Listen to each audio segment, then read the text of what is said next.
ഏത്തമ്പഴം നമ്മൾ കുനുകുനാന്ന് അരിഞ്ഞരിഞ്ഞ് ഇതിലേക്ക് ഇടണം. നമ്മൾ 2 വാഴപ്പഴമാണ് എടുത്തിട്ടുള്ളത്. മൊത്തം നമുക്കിതിൽ ഇട്ട് റെഡിയാക്കാം.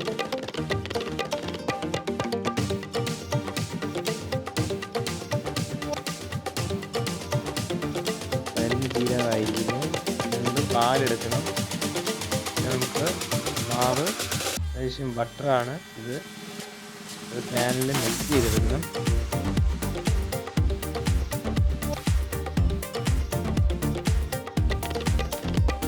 നമുക്ക് അരിഞ്ഞു വെച്ച പഴം ഇതിലേക്ക് ഇട്ട് കൊടുക്കാം. മൊത്തത്തിൽ നന്നായിട്ടൊന്ന് വേവണം. അതുപോലെ പഴം കുറച്ച് റെഡ് കളറാകുമ്പോൾ പാലൊഴിക്കും. പഴമൊക്കെ നല്ല റെഡ് കളറായിട്ടുണ്ട്. ഇനി നമുക്ക് കുറച്ച് നെയ്യ് ഒഴിക്കണം.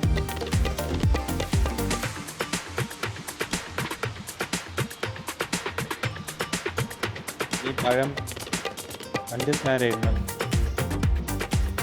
ഇത് മെൽറ്റായി കഴിഞ്ഞിട്ട് വേണം നമുക്ക് പാലൊഴിക്കാൻ. നന്നായിട്ട് ഇളകി കൊടുക്കണം.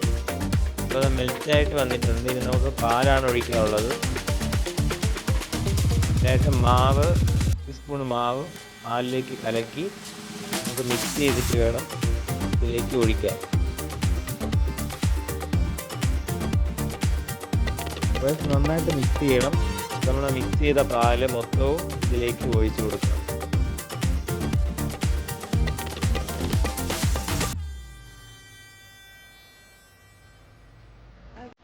മൊത്തത്തിൽ നന്നായിട്ട് ഇളക്കി കൊടുക്കണം.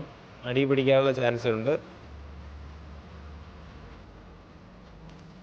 ഇനി നമ്മൾ പഴം ഇതിലേക്ക് ഇടണം. മാറ്റി വെച്ച് കുറച്ച് ഏലക്കയും കൂടെ പൊടിച്ച് തരണം. ഇനി നന്നായിട്ട് ഇളക്കി കൊടുക്കാം. നന്നായിട്ടൊന്ന് കുറുകി വരുമ്പോൾ നമുക്ക് ഫ്ലെയിം ഓഫ് ചെയ്ത് കഴിച്ചു നോക്കാം. നന്നായിട്ട് ഇളക്കണം. നന്നായിട്ട് പാല് കുറുകി വരണം. അതുവരെ ഇളക്കണം. ഓക്കെ, ഇതാണ് സാധനം. നമുക്കിതിന് ടേസ്റ്റ് നോക്കാം. നല്ല ചൂടുണ്ട് ഗൈസ്. നമുക്ക് കുടിച്ച് നോക്കാം.